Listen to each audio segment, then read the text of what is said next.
Man, I am so gonna miss Queen Sugar. This is the season finale, and it was good.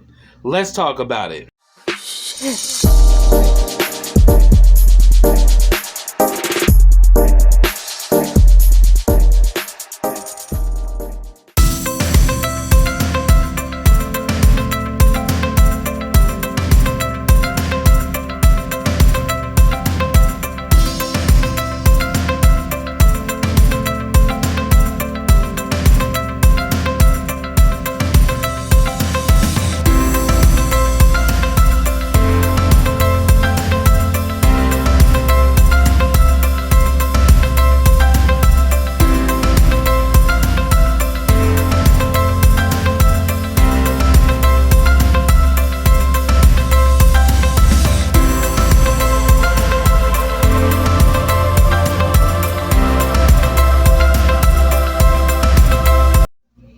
Hey, what's up, everybody, and welcome back to KRSTV. This is your boy Kenny.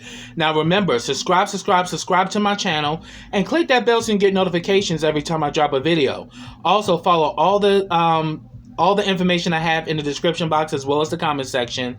Also, like this video, comment on this video, and share this video. Now, before I get started, let me send a special shout out to Metro Health DC. If you are in the DMV area and you're looking for quality health care, reach out to Metro Health DC today. The number is in the description box in the comment section, and there's also a form that you can fill out. So fill out the form, send us your information, and someone from the outreach team will be in touch with you. Also, let me send a shout out to GMHC, which is Gay Men's Health Collaborative. If you are in the DMV area and would like to get tested for HIV, reach out to us at the GMHC crew for a home testing kit. You can have the kit mailed to you, or you can call and make a same-day appointment and come by our location to pick one up. And if you're interested in PrEP, which is HIV prevention medication, reach out to the GMHC crew for that as well.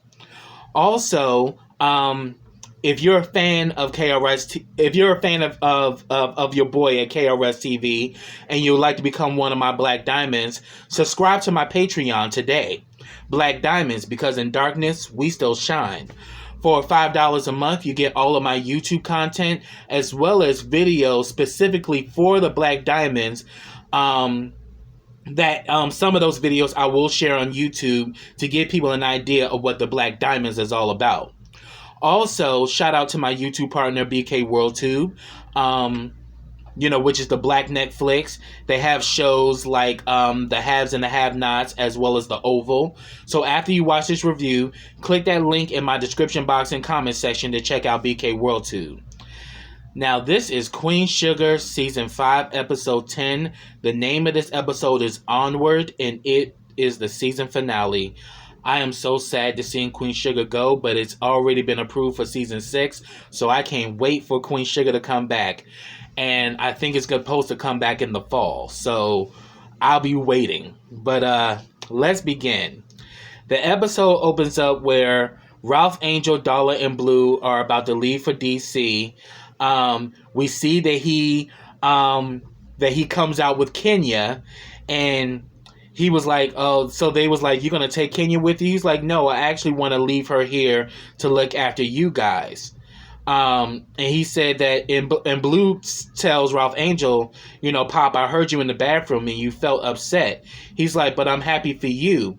But then Blue was like, but are you happy for you?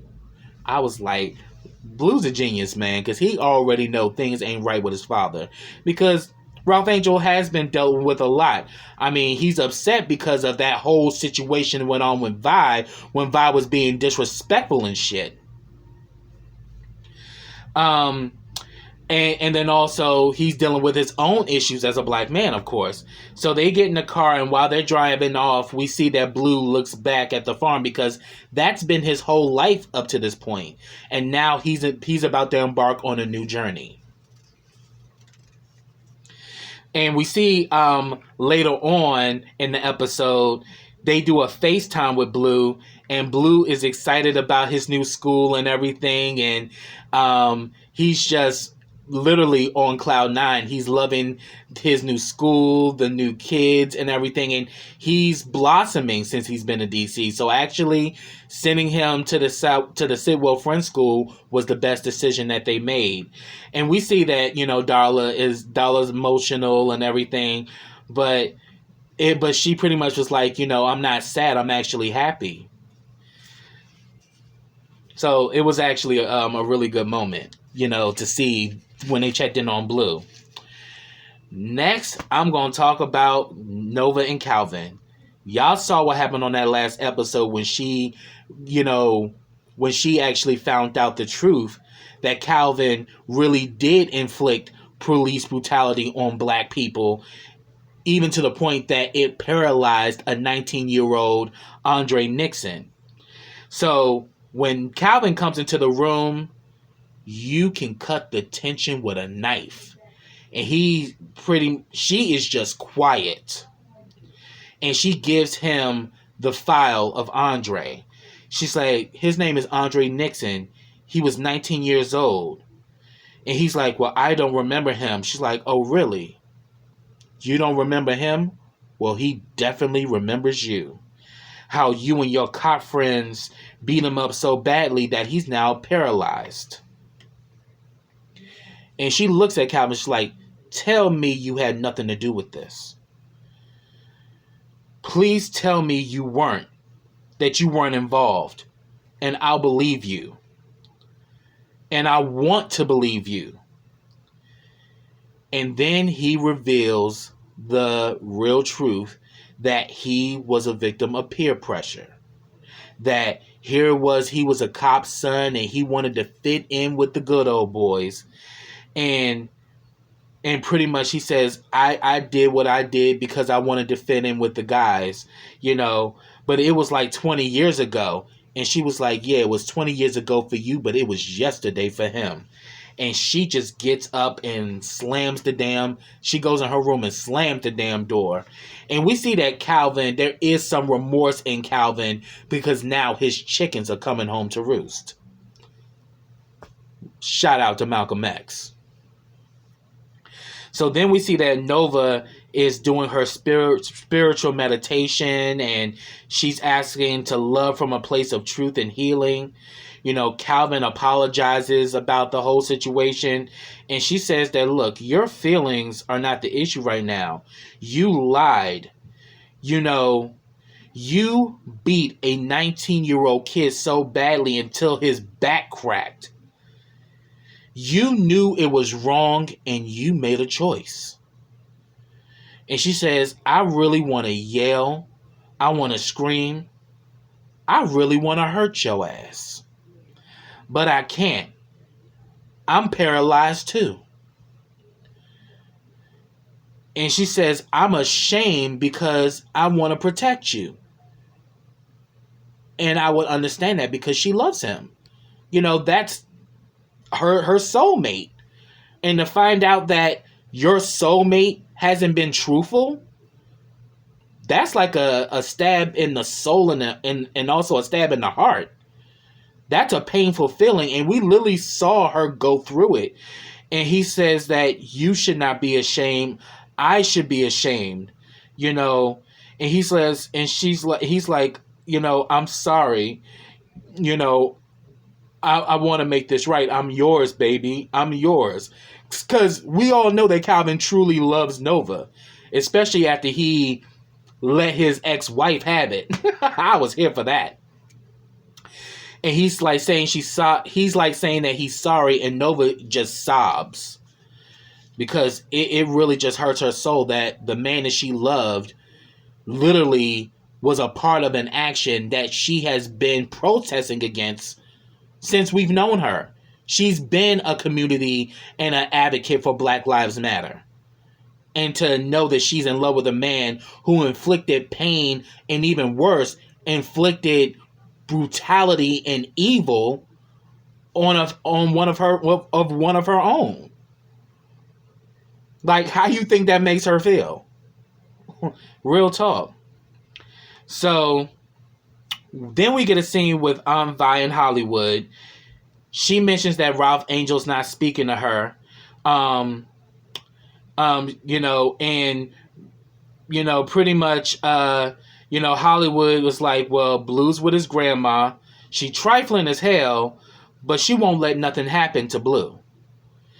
And pretty much she's like, but I don't want him to change. He's us.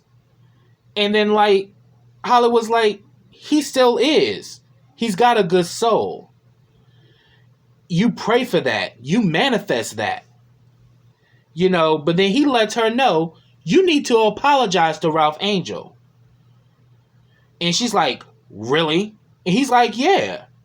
Blue is the reason why he got his life together. And she's like, so what you saying? You saying that my pain don't matter? He's like, your pain is not as strong as his. That's his son. And then you called him a boy and told him that his father would be ashamed, knowing that's a damn lie. And pretty much she says that for once, you need to be the adult in the room. I was like, oh, Hollywood, you better tell her the real truth. Come through, Hollywood. And that damn, Onward done turned her nose up because, Onward's ego just couldn't take it. So then we see Onward has now reopened the diner, but with social distancing, and we see that Prosper and the farmers are up in there playing bones or whatever. And we see that Darla comes in with flowers. And she says, so where's Ralph Angel? He was like, oh, Ralph Angel couldn't make it. Ralph Angel don't want to talk to your ass after you disrespected him like that, Vi. And she was kind of like, she felt some kind of way that Ralph Angel didn't come with Darla. But she said, but the flowers are from both of us. And pretty much she asked about Blue. And then Darla says that he's still adjusting to my mom. But so far, Blue's doing really well. So then we see later on that Vi and Hollywood have a conversation. He pretty much says that, the real spot Zoom is set up. And he says, I thought it was going to be a few people, but we actually got 46 participants that's now a part of it. So I'm like, and then, he's been working with Micah to set it up. So I was like, that's what's up, Hollywood. The real spot is what we need right now, in our lives. A space where black men, black men of all, black straight men, black gay men, just black men can actually have a safe space where we can talk openly about things and actually be supportive to each other. So it's a golden idea. And he says that, I just really want to get it through that, you can't escape the bad. What I want to teach is that you got to live through the bad and find joy along the way.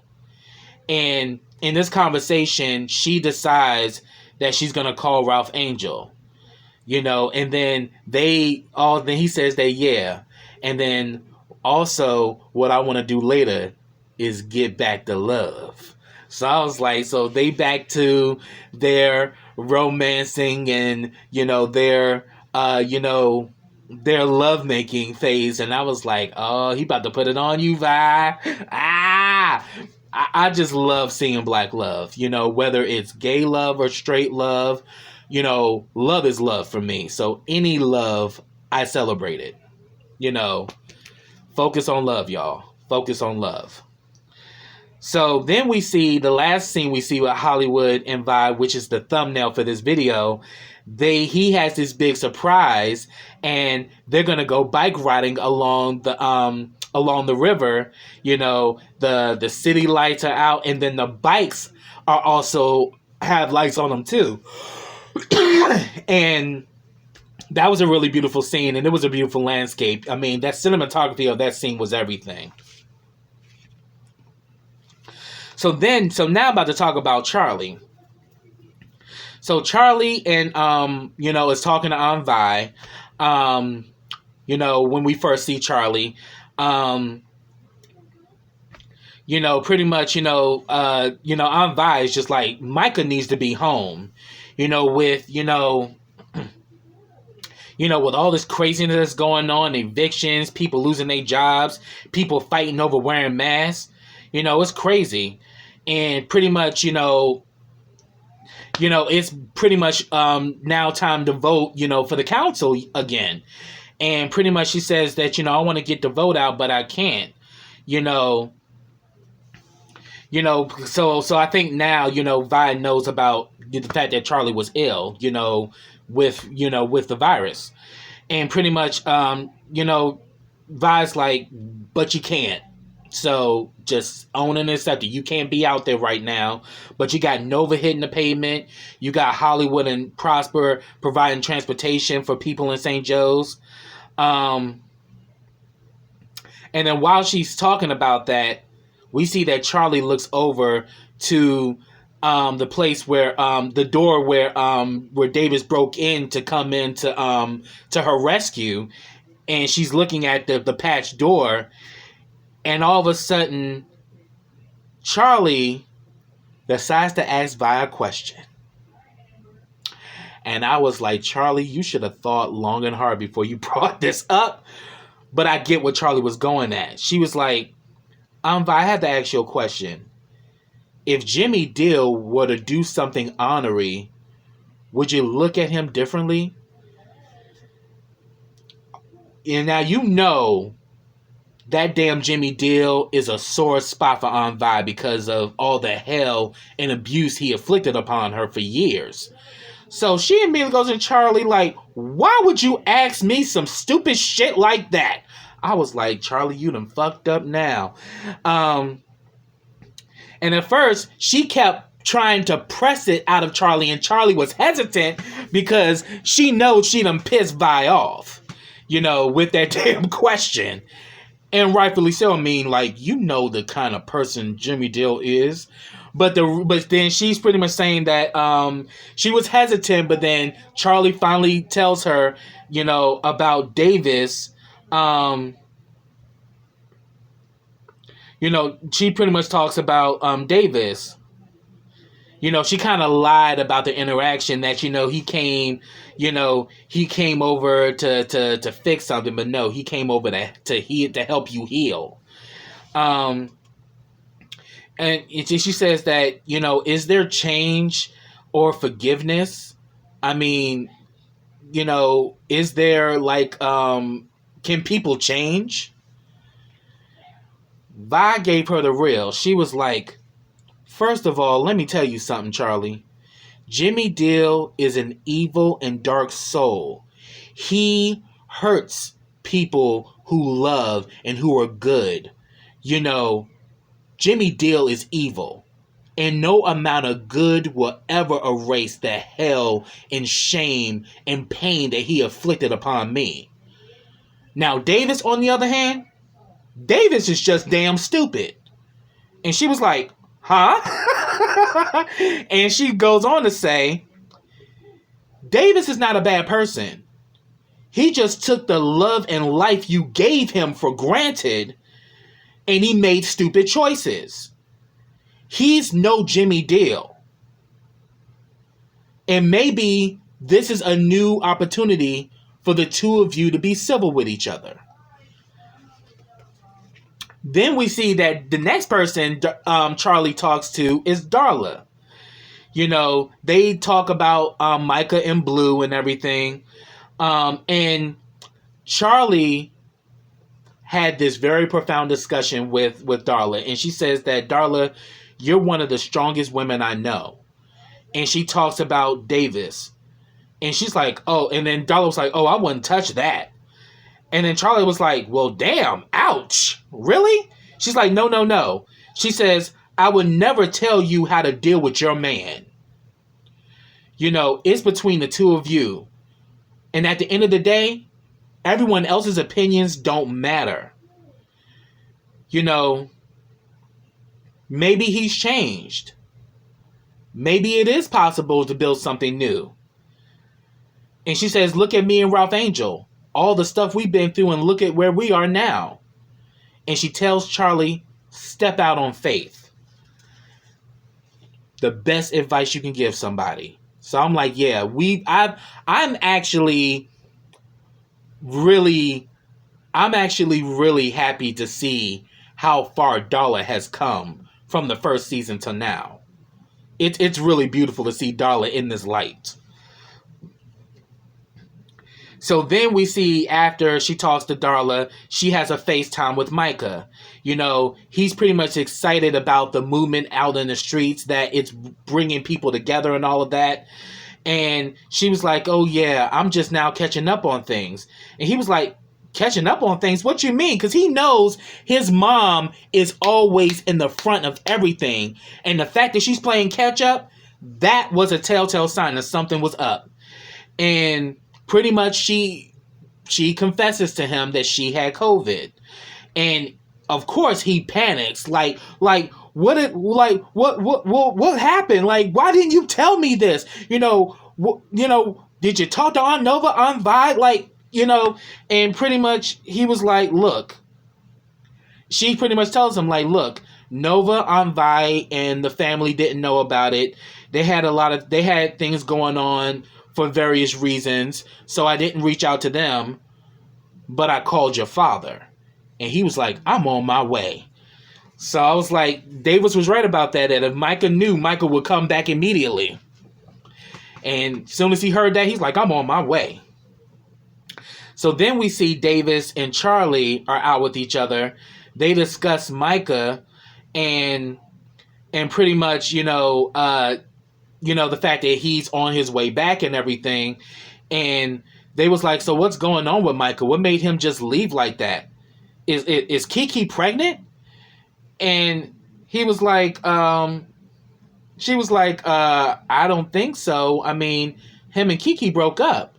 Didn't you know? He was like, well, no, me and Micah don't talk about relationship issues, for various reasons. I'm like, yeah, because your track record is all fucked up, Davis. So you probably be the last person he'll talk to when it comes down to relationship shit. But then he's like, yeah, but then like Charlie's like, you act like him having a baby with Kiki would be the worst thing. He's like, well, no, the worst thing is if Micah was hurt. That would be like the second worst thing. And she was like, but we were their age when we had Micah. And she says, yeah, but they are not you, Charlie. You were able to make all things possible. And to tell you the truth, even at that time when we were going through it, it was actually the best times of my life. It was a time of resolve and fortitude. And I was even kind of stuck back like, wow, like, Davis is revealing, ever since everything happened, it's been about 4 years. And we've literally seen that Davis has, in a way, transcended, and he's become a totally different person than the person we met back in the first season. He's no longer the basketball star. He no longer has the groupies and all the bullshit. He literally had to deal with his crap. And pretty much, and he pretty much says that, yeah, you brought resolve and fortitude to our lives. And he says, I'm ashamed because you should have heard that from me every single day. Marking the change. And she says that here it is. I tried to build this fortress, to have you protected, to try to keep you next to me. And pretty much, Davis is like, yeah, you did. But the only thing is that the monster was in the fortress with you. And of course, all the past stuff comes up about him having a child outside of their marriage, and Melina Goldie, who was the mistress, who pretty much outed his ass, especially when she played that phone call, and you saw how much of a nasty motherfucker Davis was at the time. And she says that I paid her off, and that was the biggest failure of my life, because it turned out to be true. And she says, I always was longing to be with you on the road, just like I longed for my father growing up. to be a part of his family that I never felt I was a part of. Him, Ralph Angel, and Darla, they had him every day. I only had him, through the summers and pretty much through long distance. Pretty much, I felt that they were happy without me. And when that whole situation with you happened, I felt the exact same way, that you were happy without me. And this broke Davis down. And this is when he finally revealed the truth. He says, I was never happier outside of our marriage. And she's like, then why did you do this to us? Why? And that's when he, Timon Calderon did some damn good acting in this scene. So shout out to him. But he was like, I did this because I hated myself, Charlie. See, a lot of times when people cheat, it ain't because of the other partner. It's because they got some unresolved shit and they use cheating as an escape. Sometimes they got a diamond in their hand, but yet they would go fuck around with trash because they feel like trash. And it was great that Davis finally revealed this truth, that I hated myself. I was never happier outside of our marriage. I felt like crap, and because of that, I inflicted crap on the people I love. And he says, it's been 4 years. I had to deal with my stuff. And then towards the end, he was like, I finally want to make things right. And I want to love you the way you deserve to be loved. If you let me. And he extended his hand. Charlie was hesitant at first. But then she really sees that this is a new him. And she joins hands with him. So I was like, this can be a new beginning for the both of them. We just have to wait and see. So I was happy to see that. That was a very profound and deep scene. So yeah, shout out to Timon Calderon and Dawn Lynn Gardner. Y'all, you both did some superb acting in that scene. So then we see that finally Micah has come home. He's sharing photos from Minneapolis with his father.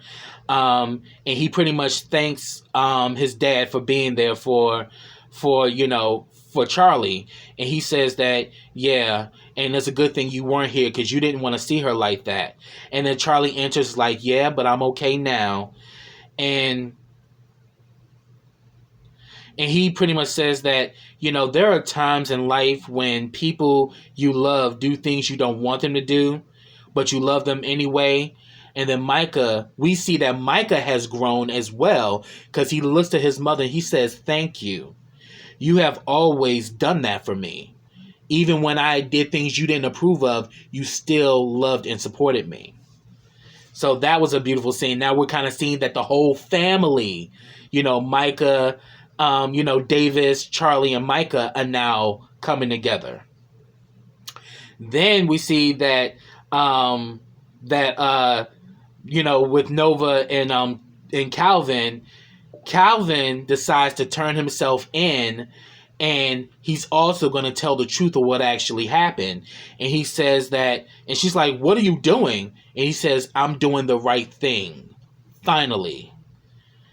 Which was a total proof that, yeah, he loves her that much that he is willing to confess to what he did because he can no longer hide that shame. And I was just like, that's what's up, Calvin. Make it right. Make it right. And it just made me think about what we just experienced with Derek Chauvin being found guilty on all charges.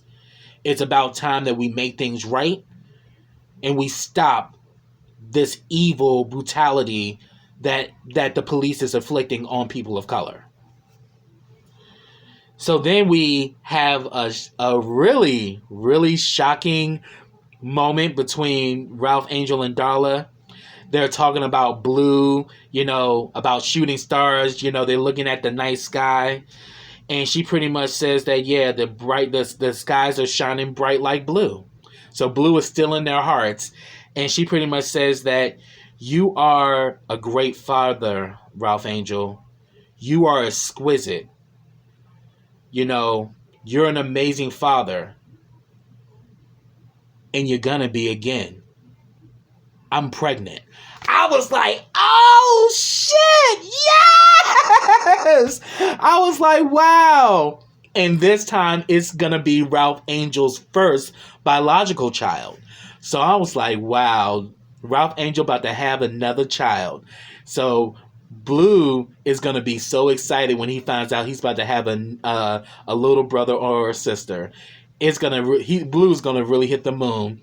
So it was great that it ended like that, and I'm so gonna miss Queen Sugar. But that was a really beautiful moment. And then you actually see the shooting stars in the background, and that's where it ended. So get down in the comments and let me know your thoughts on this episode. I was so here for it. It was really good. It felt great. You know, Queen Sugar is just one of those special shows because it literally is telling our reality, and it's telling our reality within the current times that we're living in. So shout out to Ava DuVernay. You did a phenomenal job this season. I can't wait for this show to come back. Let me know your guys' thoughts. So until next time, everybody, take care.